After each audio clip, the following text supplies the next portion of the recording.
Hey everybody, it is the last Friday of the month, so it is time to see what we are booking forward to for the month of December. Not a huge list this month. I did find, though, a few gems. I'm going to check them out, see what I think, and maybe even some gasp non fantasy books. So let's take a look. Big one coming out, everybody knows this Tailored Realities, which is the short story collection by Brandon Sanderson, is dropping December 9th, if I remember correctly.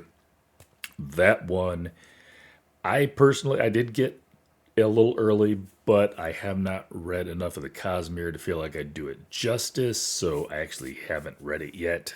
Sorry about that, or else I'd tell you what I thought.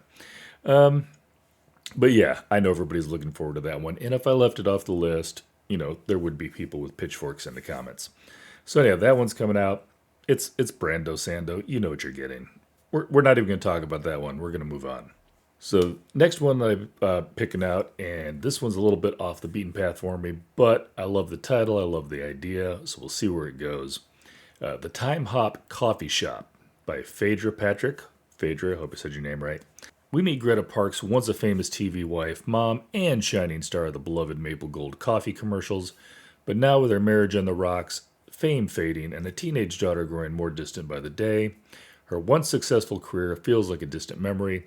That is until she stumbles upon a mysterious coffee shop serving a magical brew with the power to make your most outlandish dreams come true. After wishing to live in the idyllic ads of her past, Greta wakes up in Mapleville with a whole new chance at life, determined to rewrite her own script. But is perfection all it's cracked up to be, or will she begin to miss the reality she left behind? It sounds like some of the maybe different movies and stuff that I've seen with a little bit of a twist to it. And yeah, I'm interested to see where that one goes. Now, y'all know I'm not a big romantasy fan, but Camilla Cole has a new book coming out called An Arcane Inheritance. And, Camilla was personally recommended to me by Shauna McGuire, so I'm probably going to give her a chance. That's all I'm saying. A modern day dark academia fantasy with a twist, perfect for fans of Babel and a deadly education. Comps don't always mean anything, but I do love a deadly education. So, Warren University has stood amongst the Ivy elite for centuries, built on the bones and forbidden magic of its most prized BIPOC students. I'll be honest, I don't know if you're supposed to say that acronym or if you're supposed to spell it out. Anyhow, you all know what it means. Hiding the rod of a secret society that will do anything to keep their own powers burning bright, no matter who they must sacrifice along the way. Not going to get into the rest of the synopsis on this one. Y'all know what dark academia is. Y'all know what romantasy is. We got a mashup. Run with it. Another book that's now this one looks really, really interesting. Chris Haughty has a new book coming out called Dead Ringer. Set in the present day, a disgraced former Soviet service office and Jesuit professor joins forces to delve into the mystery surrounding the events of November 22nd, 1963. Fixated on deciphering the conspiracies behind the history-changing assassination, they are oblivious to the fact that the cabal is still active and may face an end as bloody as the carnage in Dealey Plaza. Will they be able to uncover the truth in time, or will they become two more footnotes in history? I'm not always a big fan of the conspiracy theory stuff, but I love a little bit of a religious twist on it. So, the Jesuit professor, I got a cabal. I'm interested. We'll see where it goes. Only a couple more. Like I said, it's a short list this month, but I did find some ones that I really think are going to be interesting, especially the next two. Before I Forget by Tori Henwood Hohen? It's probably Hohen. Sorry, Tori. Call it inertia, call it a quarter-life crisis, whatever you call it, Cricket Campbell is stuck. Despite working at a zeitgeisty wellness company, the 26-year-old feels anything but well. Still adrift after a tragedy that upended her world a decade ago, she has entered early adulthood under the weight of a new burden, her father's Alzheimer's diagnosis. When Cricket's older sister, Nina, announces it's time to move Arthur from his beloved Adirondack. I think that's how you say that. It's one of those words I've seen spelled. I don't know if I've heard it said out loud. But anyhow, Adirondack House, Lake House, into a memory care facility, Cricket has a better idea. In returning home to become her father's caretaker, she hopes to repair their strained relationship and shake herself out of her permafunk, but even deeply familiar places can hold surprises.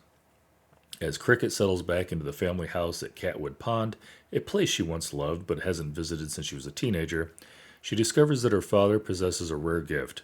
As he loses his grasp of the past, he is increasingly able to predict the future. Okay, we're getting a little creepy. Before long, Arthur cements his reputation as an unlikely oracle, but for Cricket, believing in her father's prophecies might also mean facing the most painful parts of her history. As she begins to remember who she once was, she uncovers a vital truth: the path forward often starts by going back. It's also supposed to be a very humorous novel, so it got a little bit of a cut to that emotional baggage going on. Sounds interesting to me. I want to check it out.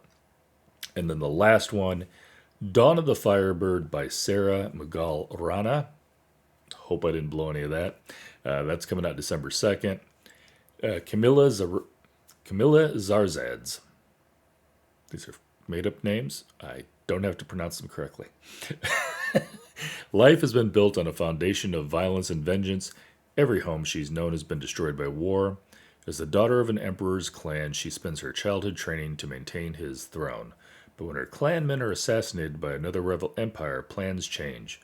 With her heavenly magic of Nur, Camilla is a weapon even enemies would wield, especially those in the magical scholarly city of Zaskar. Hiding her identity, Camilla joins the enemy's army, school full of jinn, magic, and martial arts, risking it all to topple her adversaries, avenge her clan, and reclaim their throne. To survive this, she studies under cutthroat mystic monks and battles in a series of contests to outmaneuver her fellow soldiers. She must win at all costs, even if it means embracing the darkness lurking inside her. But the more she excels, the more she is faced with history that contradicts her father's teaching.